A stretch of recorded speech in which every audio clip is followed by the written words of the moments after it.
Conti, bella palla per Rebic, Ibra, Rebic, il tiro, goal!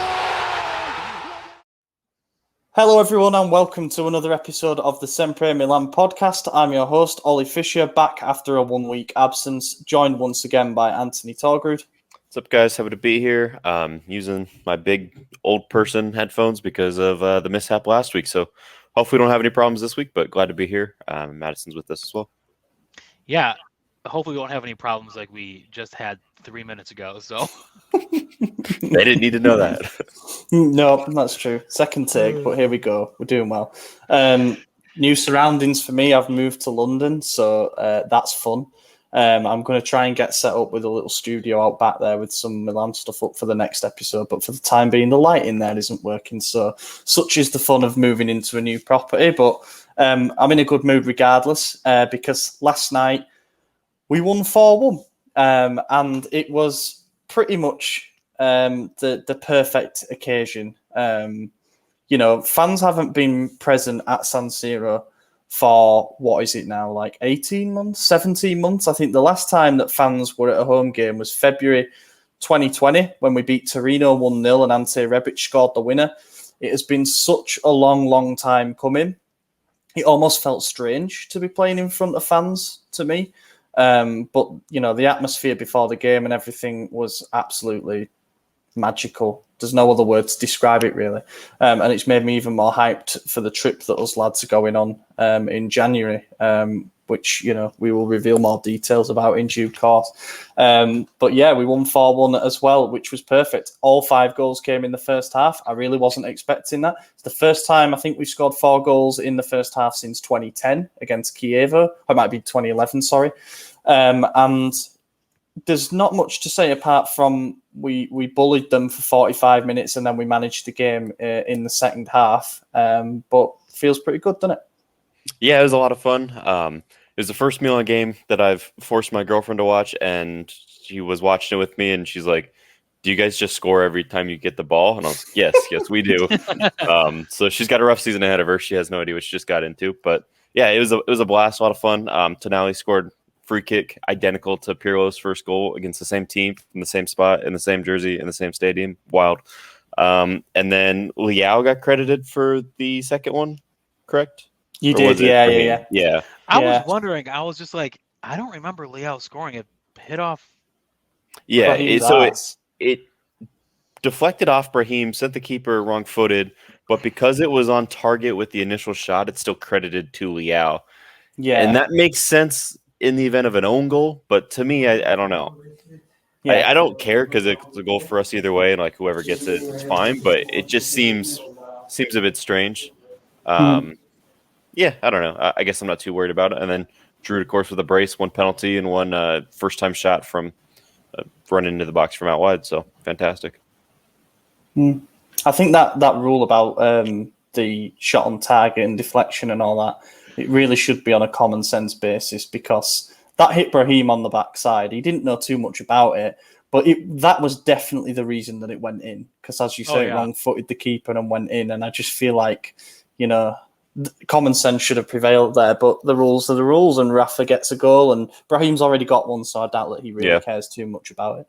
And he got an assist that game as well, which is more important to me because I said he'd get the most assists, and I was a little annoyed, actually. I was like, why is he scoring so much? I need Zlatan to score, and I need him to assist those, so, so it's good. Yeah, it was fun. Do you know, I think the one thing that stood out for me, and kind of what your girlfriend said, it was that every single time we went forward in that first half, it looked like we were going to score, to the extent that, we maybe should have gone in 6-1 up at the break. And I'm saying that, and it's not an exaggeration, and we maybe could have won the game if you look at the chances we missed, the couple of really good interventions that Diego Godin made. It could have potentially been an 8-1 or an 8-2 game, and that is crazy to me. It was full throttle football. It was a really entertaining game to watch. If you look at that game on Monday night, which I haven't talked about because I wasn't on it last week, but that game on Monday night was a really, really hard fought It was a 94-minute battle against Sampdoria, who are an organised team. They're always going to be hard to play against. They're always going to be physical. They're going to pump balls into the box. We had to defend late on in that game. We really had to hang on to that 1-goal lead that we had. This was the complete opposite. We almost said, we want this game to be wide open, because we're going to batter you if that's how it is. And that's what happened. I think Cagliari are going to struggle a bit this season. They drew 2-2 with Spezia, who we've picked, I think me and AJ have picked to go down this season, having gone 2-0 down. And then they were just really naive in that game last night because they lost the ball up front and they had nobody to plug the gaps. So Brahim had an absolute field day. I had said earlier as well, like in the chat after last week, I watched that Spezia and Cagliari game, and I said like Cagliari might be the worst team I've seen in a very long time. And then of course they drew back from 2-0 down, and I was like, all right, well, so Joao Pedro's their only attacking threat, and he was neutralized and almost sent off. He got a yellow card pretty quickly, so that was great. And I predicted we were going to beat them 3-0, so I got the goal margin correct, not the exact goals, but yeah, I'm starting to think that they might be. They're in trouble this season if they can't turn it around. I mean, Thiago Motta's side is awful, and they couldn't beat them, and they struggled. They were 2-0 down for a while. Yeah. And going against us is obviously not good, but it'll be interesting to see what happens moving forward for, I guess, us and them. Seeing our next 2 games our next 3 games in order: Lazio, Liverpool, Juventus. So it's going to be a tough stretch for us. But yeah, it just means that there won't be 5 undefeated teams at the end of next round. One of them's got to go. That's true. That's very true. It's a good way to go into the international break. Yeah, okay. So sorry. They Perfect could be record. 5 undefeated dreams, but perfect record. There we go. Yeah, one of the perfect records is going. That's it's a good way to go into the international break. Don't get me wrong. It feels like now, actually, it's going to be a pretty tough 13 days until we next play again, because we've just seen that, and now we're all addicted. We want more of it. But we do have an important 2 weeks break now, where players like Kessie, who randomly got called up to the national team despite being injured, but won't be going. Ibrahimovic, Benacer, all those players can get back to 100% of their physical condition. And then we get through. That's the thing, is that we did it without those 3 players. We put an absolute hiding on a team that we couldn't score against in our last home game of last season. Mm-hmm. And that's why I don't feel all bad, because Cagliari came and defended a 0-0 with their life last season, despite being a mid-table team. And I was really frustrated about the fact that they'd done that. And I guess we showed, second round of the season, you can't get away with that. So I'm happy that we stuffed them. Very happy for Giroud to get his brace, but I can't help but feel bad for Zlatan to not be there. I mean, if you look at the way Maignan was distributing those balls deep over the top, I can't help but think that was the game for Zlatan to get his hat trick, and I bet he would have. I mean, the guy's gonna feast once he's back. To be up top like that, I mean, those long balls that Maignan is throwing are something that Donnarumma could never do. And we saw Leao almost score off one of them in the very beginning. We saw quite a few players get forward with it. So I think, yeah, Zlatan may not be the quickest person, but his acceleration is significantly faster than people get him credit for. And off the break like that, I think it's going to be pretty deadly. We're going to see a lot of 1v1 situations, or 2v1s if we do a 2-striker up top, which I think is where we're going to head. After the final substitution, we're always switching to a 3-5-2. So I think we're going to see that moving forward towards the end of the season. I've got a list of players written down here that I wanted to mention from the game and pick out for good performances. And since you touched on Giroud, I'll tick him off now. Obviously, the brace is important, to get his first Serie A goals for us and to do it in front of the home fans at San Siro was absolutely massive. But then it wasn't just that, it was the full package from him last night, basically. His hold-up play was exceptional. His movement was exceptional, caused no end of problems. And then he should have had an assist as well for that flick that went through to Leao. And I think if he gets that chance again, he probably buries it by shooting sooner. I'm just dead impressed with what I've seen from Giroud so far. There were perhaps people who questioned his not his age, but based on his game time last season, how much of an impact he could come on and come into the club and make. But he just looks so much sharper and so much, you know. Well, and that's the way Chelsea's system works. I mean, he does these little flick on passes first time and then immediately makes the run. You know, whereas before you'd see like Leao might do one of those flick on passes, but then he's just planted there and waiting for the guy who received the ball to make a run. Giroud passes the ball and runs so that you have an immediate option again. And we're going to see that moving forward. I mean, that's how Chelsea's played, and he obviously is still carrying that. He's only been here a couple of weeks, so I hope moving forward that's kind of how we play because it obviously works. Yeah, I'm definitely eating my words because I was definitely one of the people who are like, I don't see how he's going to impact this team at all. And he has from, the first minute he played during pre-season. Granted, it's been, 5 games? A lot can change. But you can just tell that he wants to be here.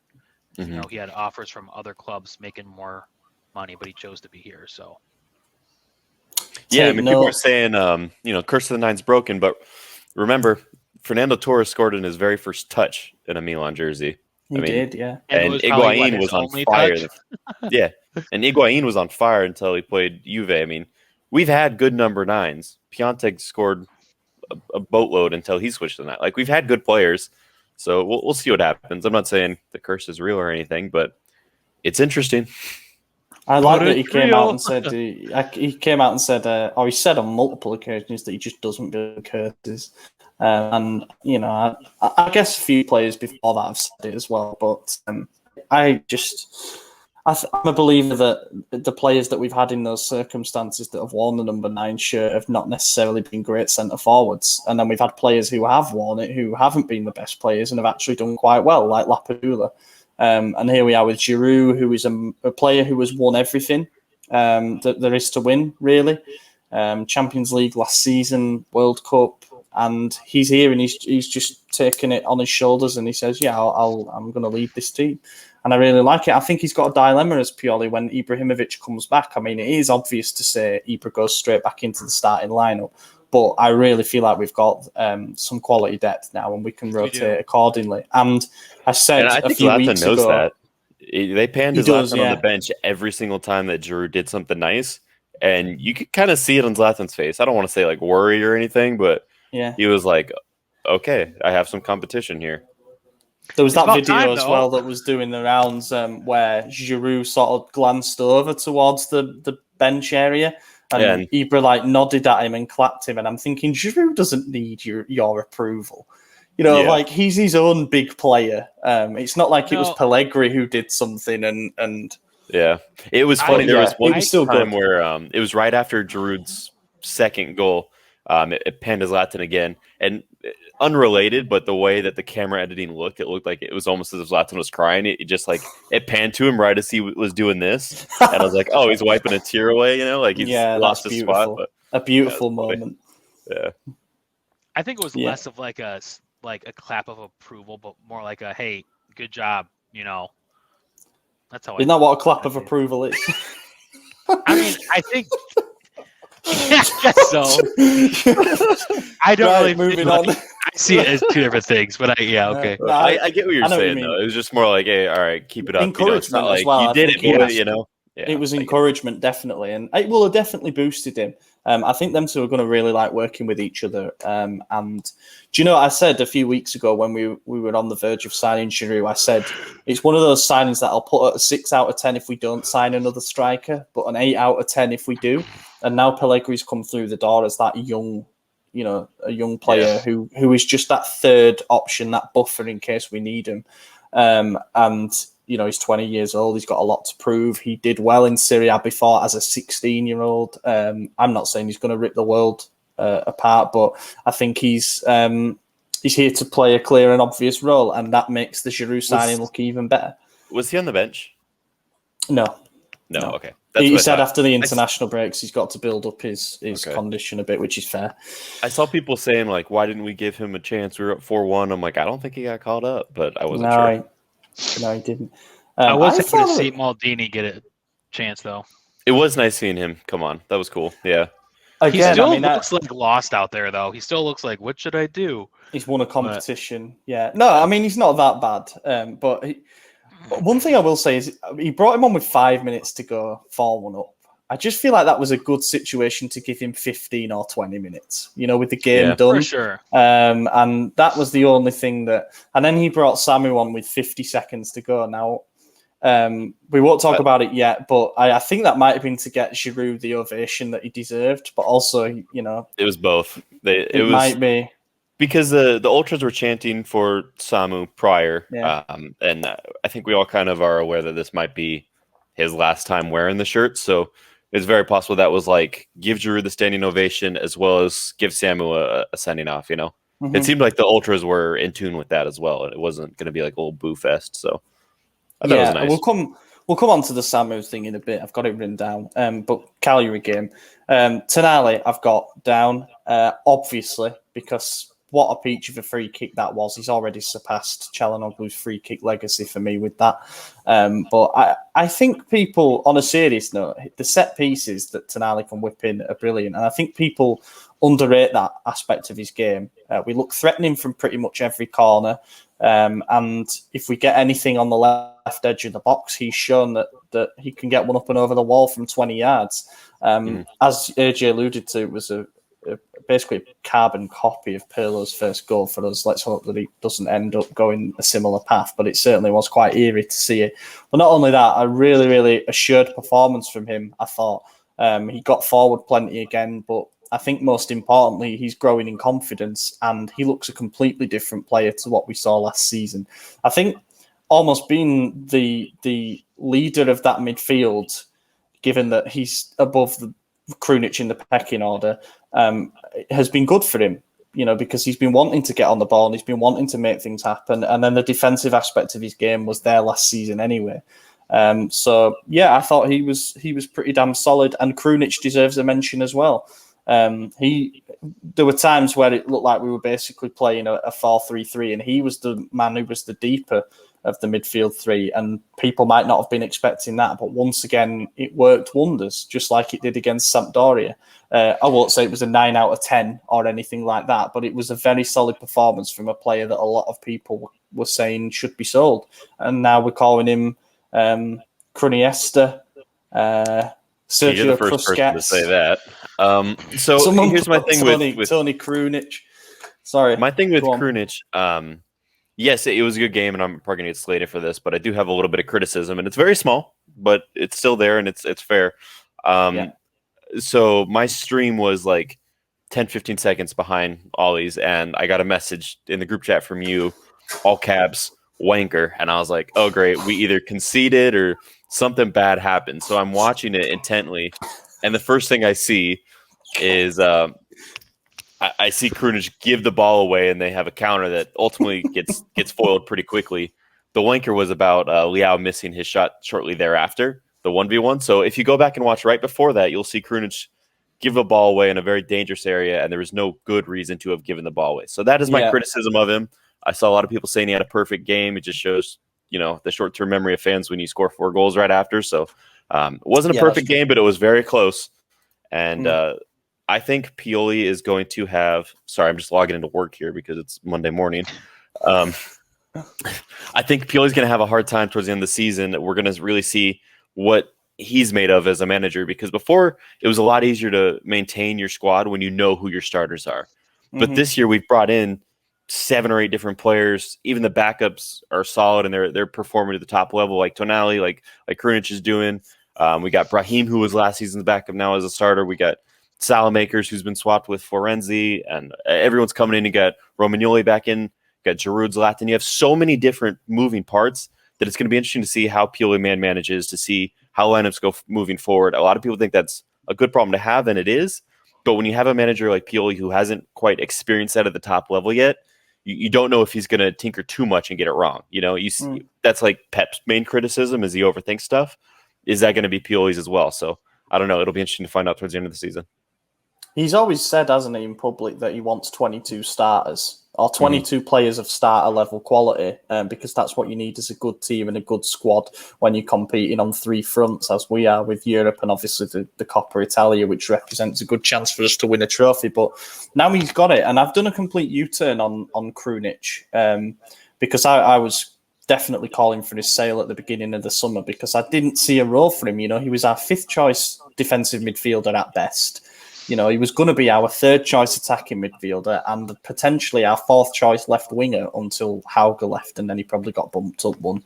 But now I'm just thinking, well, you do need those types of players in your squad because we saw injuries absolutely rip through the team last season, and we've been left in a situation where he has to start.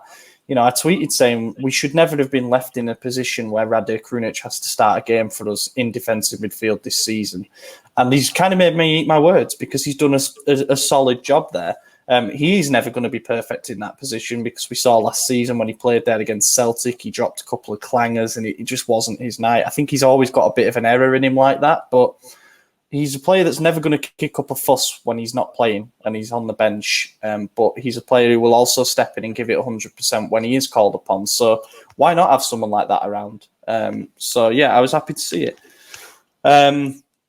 I've got Rafa Leao written down. Chance that he missed aside. I thought he had a good game, and we do look a lot more threatening when he's up for it. I will say that. Couple of times he got in isolation with his man against Sampdoria in the first game of the season and drew good saves. And then that game last night as well, it just goes to show what can happen when, with the skill set that he has, like I say, when he's up for it, it's really, really fun to watch. I mean, he bullied Godin towards the end of the game. I know he's a pensioner now, but it were just brilliant to watch as well. And I hope that this is the start of a really good run of games for him. You know, he's got the goal under his belt, albeit through fortuitous circumstances. But what we need to see from Leao is for him to perform in these next 3 games that are coming up after the international break. And then we can start to say, this is his season. But yeah, I thought he was pretty good last night. I think him and Giroud have been working very well together.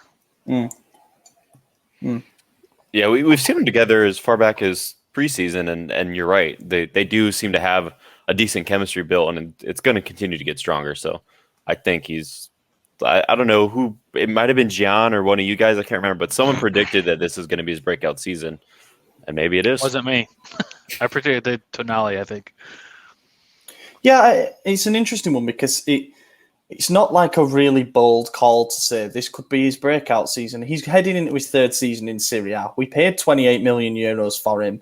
It's not like, you know, he's going to be some 19-year-old who bursts onto the scene and impresses us all like a Daniel Maldini might do, for example. But this does feel like a do-or-die season for him. And so far he's doing, if that makes sense. So long may it continue. He's not dying, so. No, thankfully not. And then I just wrote down Maignan as well for the same reasons that you alluded to earlier. His distribution looks streets ahead of what we had under Donnarumma. The amount of times that Donnarumma, now I think about it, maybe this is selective memory, but he just laced it out of play.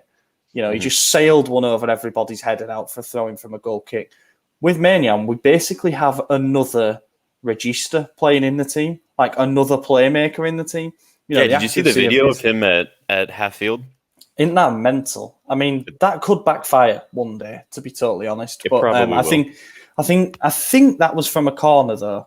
And keepers often do come out of their box for corners just in case they have to be there to recycle possession.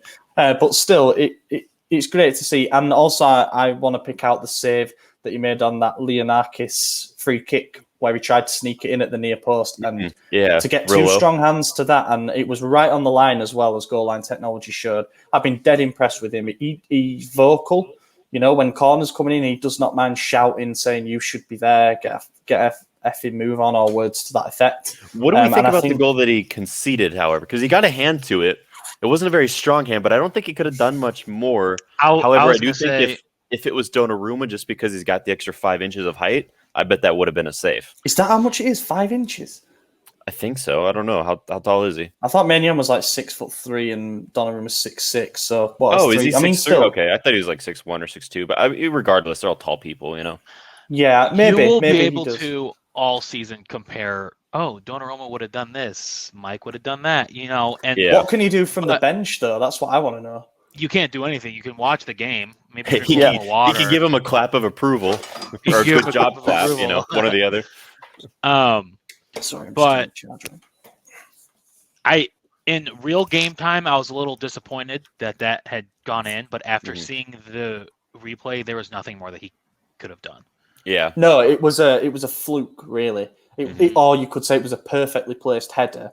But I think he Yeah. just goes up for that, hoping to put it on target or back across goal, and it ends up looping in. I was a bit disappointed with the manner that we conceded the goal because it all came about with us failing to clear pressure. And João Pedro, who is the most dangerous player on their team by a million miles, was given 10 yards of space to dink a crossing, and he's always going to put it on someone's head when you give him that kind of space. So that annoyed me more than Maignan potentially not saving it. But yeah, overall he's been great, and it's been excellent having him in the team, and the fans have really taken to him as well. My Maignan jersey is going to be here in like an hour, according to the UPS email I got. So, You could have done a live unboxing. yeah, would have been great if I had it in time for the game and not the international break. But here we are.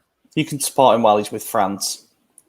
So what we'll do now, I guess, a bit all over the place this episode. We've got no preview, though, because obviously it is international break. But transfer rumours. It's deadline day tomorrow. We're recording this on Monday afternoon, or Monday morning in their case. There's a few different rumours doing the rounds at the moment. And this is going to be out of date in about 36 hours because we'll know who has signed and who hasn't signed. So bear with us on that. Start with Romain Faivre. Now, I'm reliably informed by our French-speaking writer, Fred, that's how you pronounce his name. It's Romain Faivre. So we're going with that. But you guys can call him whatever you want. If you want to call him Roman, that's fine. 23-year-old... Like Kevin. Call him anything I want, huh? His name's Bill now. Yeah. Bill, yeah. We need to pay a 15 million bill if we're to sign him. By the sounds of it, that was dreadful. Anyway, 23-year-old attacking midfielder, used to be at Monaco, moved to Brest, has been doing quite well there. He recently impressed against PSG, actually. He got 2 assists in that game as Brest lost 4-2. But he seems to be one of those highly regarded emerging talents from France that we always have our eye on, based on the fact we've got Moncada and Massara in charge of the scouting and recruitment department.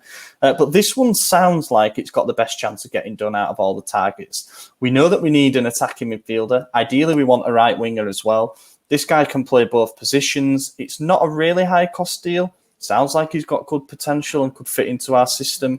How do we feel about it? I don't know how many listeners come here for like real in-depth intellectual analysis of players, but you're not about to get that with me. So if Maldini thinks he's good, he's good. I just don't watch the French league. I definitely don't watch Brest play. That's about all I got. I think it's going to come through. I've seen a lot of people on Twitter say he's the next great thing, but they seem to say that with every player, so I don't know what to believe anymore. And YouTube comps are not a good way to look at it. I don't even look at them, so could be great, could be bad, but at 15 mil, if we're willing to pay it, given how we normally formulate deals, then he's probably worth something. Yeah, every time Oliver goes, what do you guys think about this player? AJ and I are like, yeah, sure. If they like him, we like him. Yeah, well, I mean, we get linked with so many players. Like, I think since last Monday, we're linked with like 15 different players. And it's really hard to keep up when you know that one of them might sign and the rest are just going to be mentioned. Because that when Maldini was promoted to sporting director, that's what he said. This is how our markets are going to be. We're going to look at a bunch of different targets that have similar qualities, and we're going to throw little offers out, and whichever one sticks, that's what we're going to go with. So it's not like before when it was like, this is our guy, we want him. Now it's like, this is one of the guys we might go for. And it's a lot harder to keep track and do your research on all these young kids from a league nobody watches, the sixth league in UEFA. So you get and if you get mad hyped about a target coming, like Bernardo Silva or something, you end up getting invested to the extent that when they don't arrive, I feel a bit disappointed. So it's almost best just to wait for it to actually happen. Yeah. This isn't going to be a tactical analysis or anything on Faivre, but if you do want to read something really good on it, Breaking the Lines have just done a fantastic article on him where you can read about what he might offer. But it sounds like it might be done around 12 million plus 3 million bonuses. I think it was 3 or 4 weeks ago when I mentioned that under Elliott and under Maldini, we seem to have this sweet spot in terms of investments around the 15 to 20 million mark that have all worked out for us. You look at Teo, you look at Benacer, and this would be another one in that price range. I feel like at the age of 23, he's on the fringes of the French national team already. I don't feel like his value can go down because he's going to play. I like this. It gets a thumbs up from me. It's certainly more creative than some of the other names that we've been linked with. Players who are past it and has-beens and bigger wages and all that. This is a player who wants to be here. He's pushing for the move. He actually told Brest that he wasn't getting on the team bus 10 minutes before it was set to leave for their game against Strasbourg yesterday. So perhaps questionable behaviour there, but I think it gets done because they can't keep holding onto a player that doesn't want to be there. So I expect that one to get over the line. Another one that is a player that's having his medical as we speak, actually, Yacine Adli from Bordeaux. I can't remember if we mentioned him before. I think we mentioned him maybe a couple of weeks ago, and it was only a tentative rumour at that point. Things got more and more serious, and then they went quiet for a week as we seem to be going for others. But we've got it over the line, and it sounds like it's 10 million, including bonuses. And interestingly, we will loan him back to Bordeaux for this season, for the rest of this season. So we'll only get him in summer 2022. How do we feel about that? I think it's go ahead. We are prepping to have a bigger midfield this year or next year. I said that. I said it's like we're preparing for somebody to leave in summer 2022. Yeah. But that's just devil's advocate. Yeah. I know nothing about this player. But if Maldini and Massara like him, then so do I. So I know I just went on that rant about how I don't know anything. I actually have seen this guy play. And he's not bad. I mean, I'd say he's probably better than what I usually rate Krunich, but I mean, I haven't seen anything to where I'm like, we need this player immediately. We need him in our team. So if the management's willing to sign him for 10 million, which is a lot more than we pay for most people. I mean, most players would get on a 2-year loan and then negotiate for a 7 million payment, So if we're willing to pay that and then loan him out, the management sees something very special. And I know that loaning him back was a part of getting that payment much lower down to 10 because they originally wanted like 18 to 20. And the fact that we were able to cut it in half and say, even keep him for 1 year, we just want this guy on our books now. That's a big message to the fans, I think, from our management saying, like, this guy is something special. There's something cooking, and we're doing what we can to get him in the most cost-effective manner. And I think we're going to reap the rewards of this market in like 2 or 3 seasons when we're seeing like all these young players coming up real strong, really talented, whether others are going out the door, like Kessie, Benacer, things like that. And these guys are stepping in and we're not even going to miss them. It might be something in that situation, but the players we're getting in on these low cost, it's going to help us financially going forward. And if we continue to get Champions League, then we could see those big name signings that everyone's like, oh, do the Bernardo Silva. That's just unrealistic. But will we do the big name signings? We're not even giving our big names the contracts that they deserve. That's what I'm saying. In a few seasons, we might be in a position to where we can, and it's based on getting these young players that are a little unknown kind of gems that can perform and get us where we need to be continuing in the leagues, in the Champions League. I don't know. That's just the way I look at it. We said that last season too, though. We're in Champions League now. We'll give our players who deserve it the contracts that they deserve. But now Kessie, true. I mean, he may be playing management, by saying. I mean, we did offer him an increased contract, I believe. And we offered him 6 million a year, and he's apparently, and this was confirmed by Milan News, he's actually raised his demands from 6 to 7, which I don't like. I mean, there was a debate about this in our group chat the other day. I don't mind a player wanting to be paid what their market value suggests that they could be paid, especially by a Premier League team. There's apparently Spurs want him, Liverpool, and other teams have been linked with Kessie. But what I don't like is the moving of the goalposts. If you come out in public as he did in the Midfield Olympics and say, "I want to stay, Milan can have me for as long as they want me," and then he's turned around and said, "Actually, that 6 million that I wanted before, I want another million." I don't really agree with that, to be totally honest. But had I he wonder started how much and said, "I want 7," I would have been like, "All right, Yeah, I wonder how much of it is his agent. I tend to have a negative outlook on what agents can do with their clients, especially because for George Atangana, Kessie is his big client. he's the one who's going to get him a signing on bonus that is enough to set him up for life, basically. Yeah.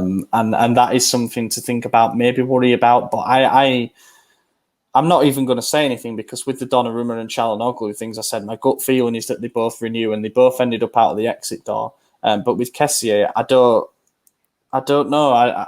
I would be absolutely gutted if he left, especially if it was on a free transfer.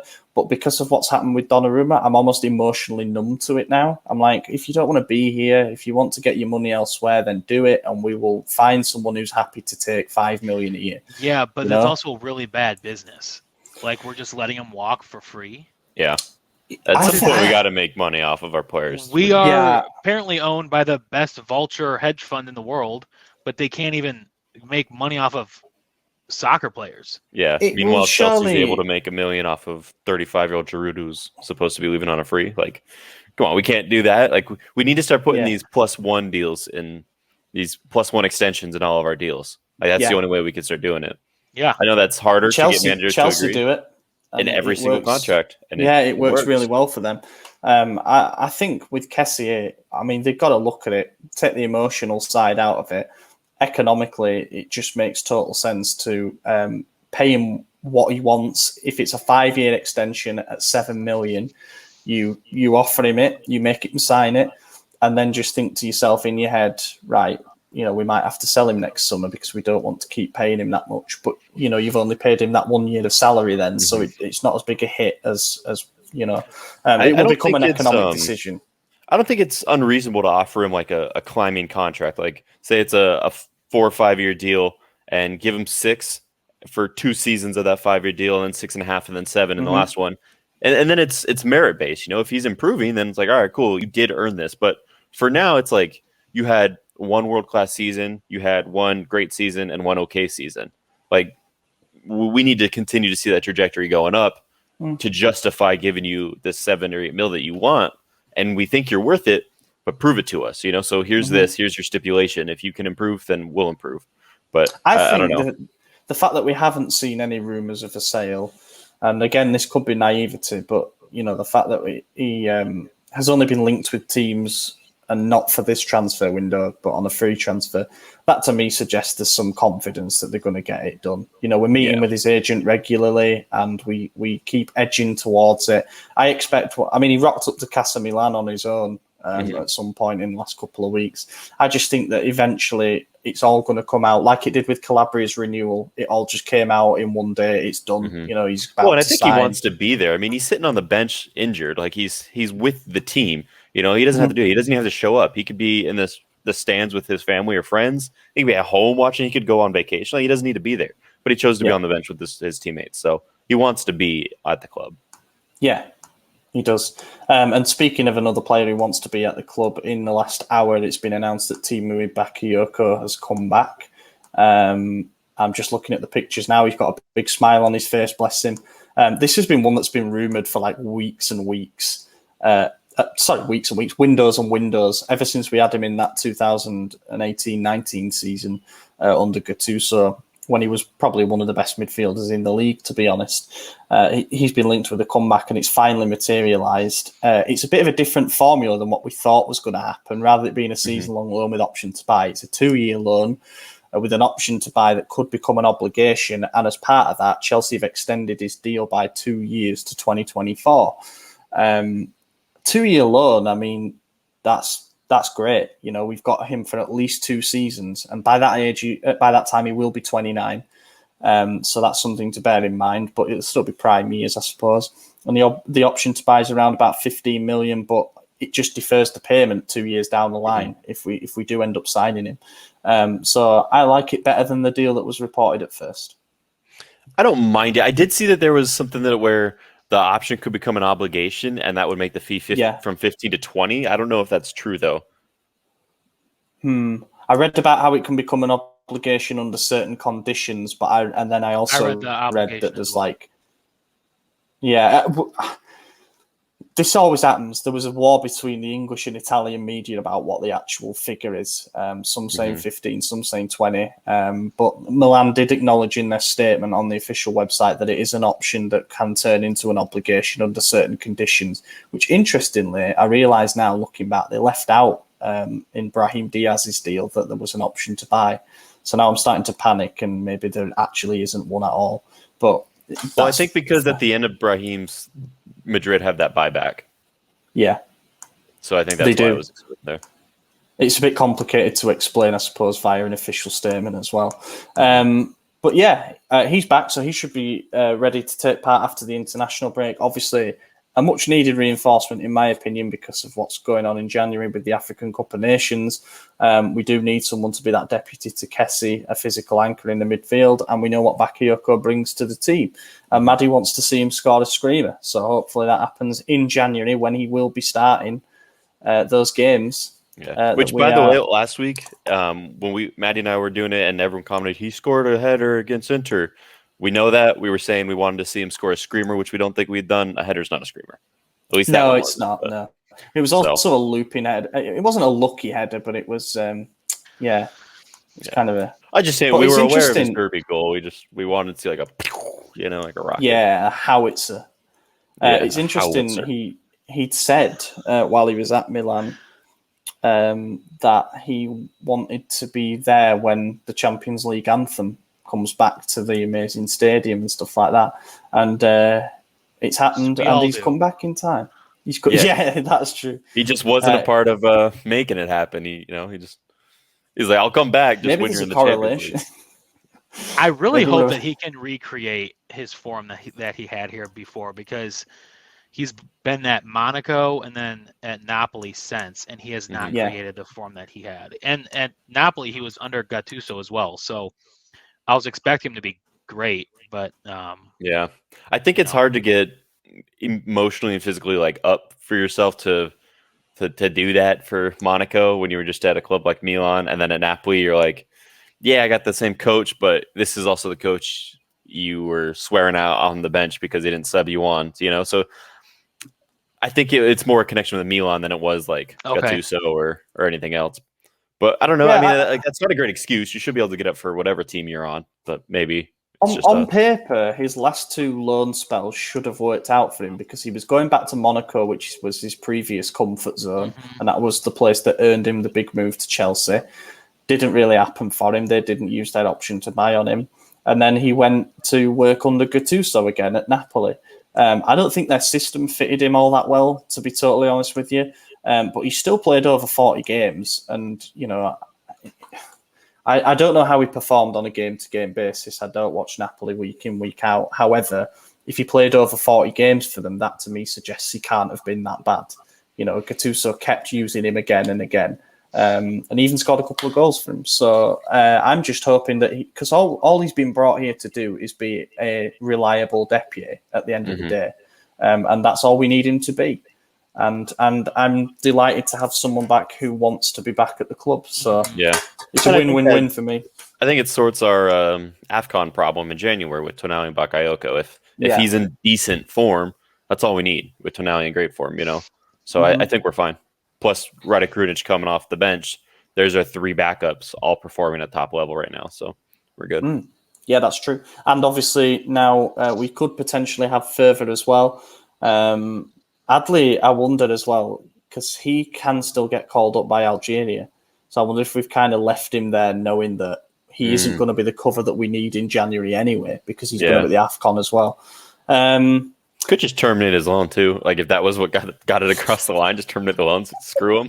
Yeah, we should have done that. Maybe we'll do it in January. Say, hey, we are gonna recall him. We need the depth. Yeah, if he doesn't get called up to AFCON, just like, hey, we need this boy back. Jesus Corona, Jesus COVID-19, whatever you want to call him. Jesus. I just like Jesus for some reason. Looked like he was coming, and now he's not coming. Apparently, his agents are still in Milan as we speak. So they're really trying to get something done, but it looks more likely to be Sevilla than us at the moment. Did you speak about him last week? Briefly. We're not the biggest fans. But So, because he's Mexican.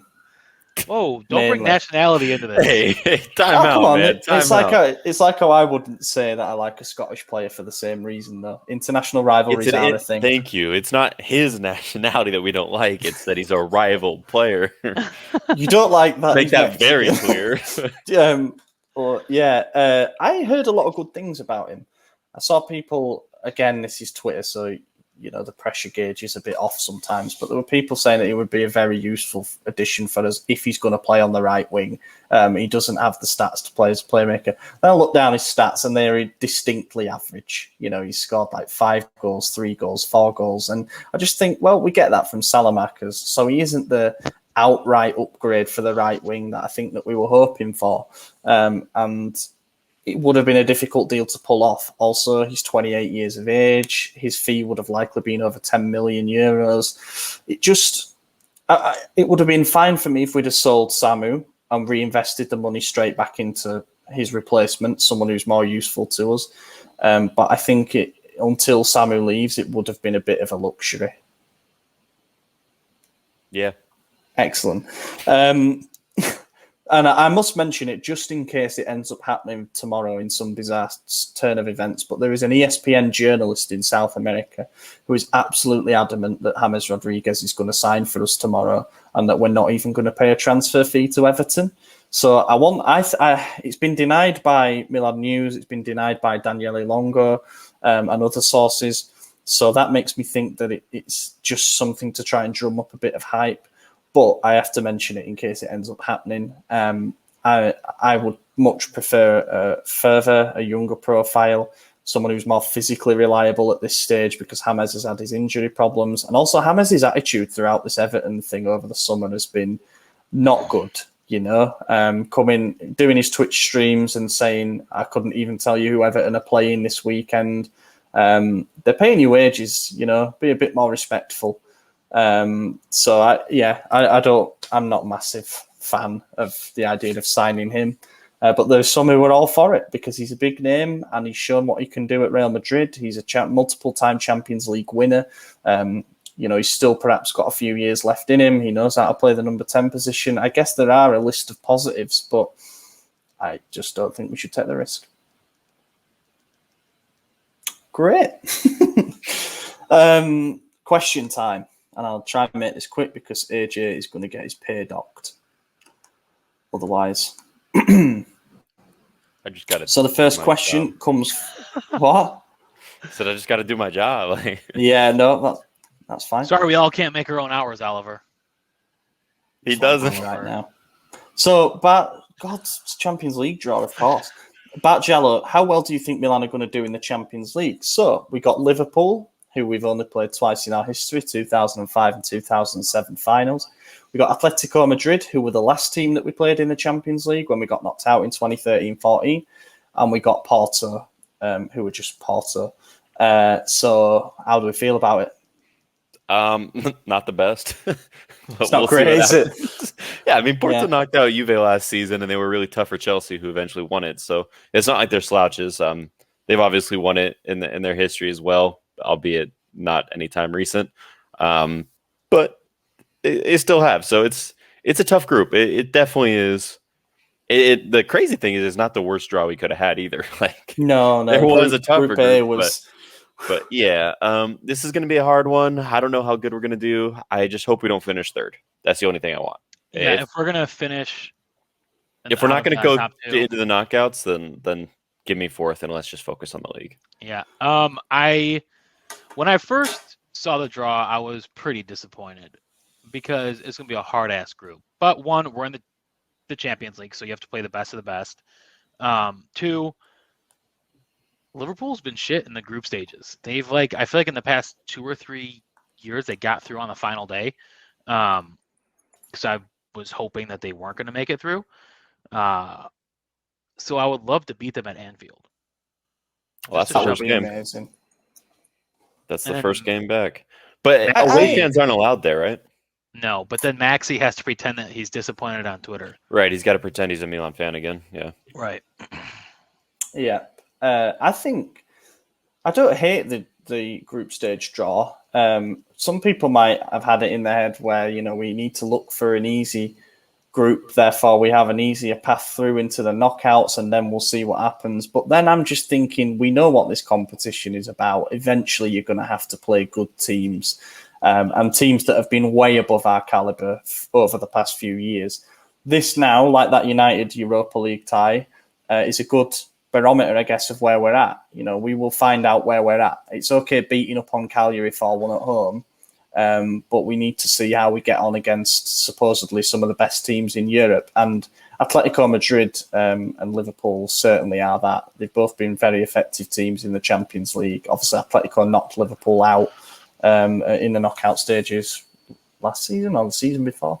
They're a great side under Simeone, and Liverpool are the model that we are trying to follow, as Pioli has publicly said, and as Gazidis has said, in terms of a sleeping giant. No offense, Maddie, that awoke.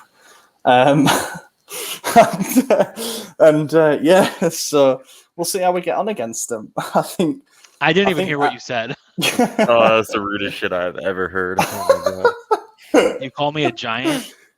No, yeah. I said a sleeping giant that has awoken, and I said, no offence, Maddie, with you being an Everton fan and it being Liverpool, but actually I realised it came across really rude. Oh, yeah, that's not how I took it. Yeah. No, that's fair. I think we'll finish bottom of the group, to be honest. I'd love to be more optimistic, and maybe we might take 4 points from Porto or something. But as AJ said, if we're not going to get through, I don't want us to. Although on the bright side, there's not a round of 32 this year in Europa League. So we do go to, top 3, we're going to the round of 16 no matter what. So, whatever. Well, and also, I suppose, if we do drop into it, we'd instantly be one of the favourites, you would think, to go on and do something. But there's always some great teams that drop into it. I guess we'll see what happens. But I think it's an exciting draw. There's some history between the teams that are all involved. And I like that. And I'm looking forward to just hearing the anthem once again. This is kind of what we signed up for. I'd be gutted if we not gutted, but it would be ironic if, this season we got 3 rubbish teams in our draw that nobody cares about. And then we miss out on top 4 this season and we go back into the Europa League playing teams that we don't care about facing. I'd almost rather let's get these, good occasions in the books now while we can and play them when we're full of confidence. We'll do a couple more questions. Christian Espinoza, how does our depth stack up compared to last season? And I suppose this is something we can only really answer after tomorrow's window shuts, but I think at the moment it looks a bit better. Yeah, I'd say right now it's better. We got more personnel, so yeah, it's gone up. It's improved for sure. And every position but right wing, and even then it still kind of has because Florenzi could do a job. Yeah, definitely. And he came on and did well last night. I liked the battle that he showed. Philip Nelmapui, probably butchered that pronunciation. If you could have one more signing from the remaining players that we've been linked with, who would it be? I guess Bernardo Silva. Yeah. Oh, yeah. Bernardo Silva, if we're counting that as a true link. No, it's going to be the French kid who you said I could call anything, so Kevin.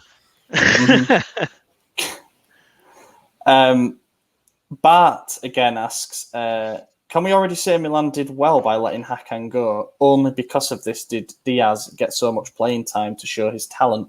I think that is an interesting point in the sense that if Hakan had stayed, then Brahim would have definitely remained the backup. And because we haven't signed a new attacking midfielder to this point, Brahim's had 2 games to start and show that he means business. And he's been really good in both games. He looks to have come on leaps and bounds. He looks stronger. He took his shirt off after the Sampdoria game and he's ripped. He is. I don't think he would have stayed benched. I think towards the end of last season, he surpassed Hakan and was starting most games. And everyone kind of realized, okay, we should have been doing this all season long. And then when Hakan left, no one was sad. Even when the transfer saga was coming to an end, no one was like, whatever, just let him go. No one was sad because, one, he wasn't he was a big player, but he wasn't flashy. He wasn't scoring or assisting a lot of goals. And I think when you have a flashy player, people are more that they. Yeah, but I just mean he wasn't I mean, it wasn't that great overall. Like he had his moments, obviously, and Right. I'm happy he had them for us. His Everything counts. attitude sucked. But also he went to our biggest rival. Like, Yeah, he thought he was a that's lot when- more important than he was, and I think that was yeah, Yeah. people are just the like, fuck biggest off. issue. Yeah, and I said it last season. I thought Brahim was going to surprise us, and now this season he's actually getting the opportunity to do it, and he has. So, this is my ideal scenario. I don't think we need another attacking mid. To be honest with you, I think we should just get a right wing. I don't. I mean, yeah. If you had to pick one position to address, then it appears that if Samu leaves, then we definitely need a new right winger, obviously, just to fill that gap in the squad. But I really don't mind, and I see why the management are going after the player who can play both attacking midfield and right winger, because we could therefore line up with a lineup where Brahim stays as the 10 and we have Faivre out on the right wing, or we could even play Brahim out on the right wing and have Faivre as a 10, or there's all kinds of combinations that bringing in that extra versatile forward would allow us to do, even a 4-4-2 type thing, because he can play as a wide midfielder. So yeah, I understand why we're going after this kind of mould and this kind of profile. But yeah, we'll see what happens tomorrow. I mean, it promises to be a bit chaotic based on the fact that I woke up this morning thinking Yacine Adli was not signing, and now he's in Milan doing a medical. I woke up thinking that, we were maybe going to go for someone else over Faivre because of the price tag, and it looks like he's close. Adam Unas, I guess. Adam Unas is the other link. Napoli winger, 23 now, I think he is, 24. Went on loan to Crotone second half of last season and did well.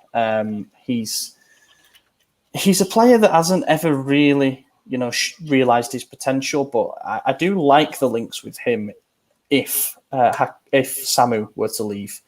Because if we can get another body in, we might as well try and do it. And if it's a loan formula, then again, it's low risk. And I think he's shown enough in Serie A. He was definitely Crotone's best player in the second half of last season. He caused us a few problems when we played them.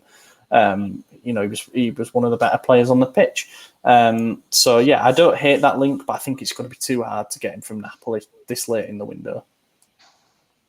I think it's a decent link. I would like it, but yeah, I'm good. Mm-hmm. That's it, boys. There's no game to preview or anything, but we will do something in the international break, try and get a guest on or whatever it might be. But it's been a pleasure to be back on, and yeah, I hope everyone celebrates the 3 points as much as we did. And we're in the finals of the Football Content Awards. Thank you for everybody who voted the first time around. We've been shortlisted among 7 others, I think it is, for the best international club content creator. So again, thank you for everyone who voted. It's now gone to a round of voting for the finals, which you can find information about on our Twitter. And in the description. And in the description, thank you. And yeah, hopefully we can do it because it's in October and I'm going to go. So it would be great to raise a trophy on the club's behalf for the first time in a while. But yeah, in the meantime, I've been your host, Ollie Fisher, joined by Anthony Torgrud. Yep, happy to be here. A lot of fun. Be back next week. This might be our new recording schedule. We're not too sure. We're still working it out just because Gian's schedule's changed. Obviously, hasn't been here in a while, so we're working that out. I just moved, so there's moving parts, but this might be it. Yeah, another good week. Hopefully, we have another win to recap. We don't. It's an international break. Hopefully, we have some transfers, but yeah. Yeah, like, comment, subscribe, all that good stuff. And thank you to everyone who follows us on Twitter as well, because we passed 50k on there and we passed 5k subscribers on YouTube. So again, really appreciate all your support and look out for more content throughout the week. Thank you very much for watching, and we will catch you in a week's time. Conti, bella palla per Rebic, Ibra, Rebic, il tiro, gol!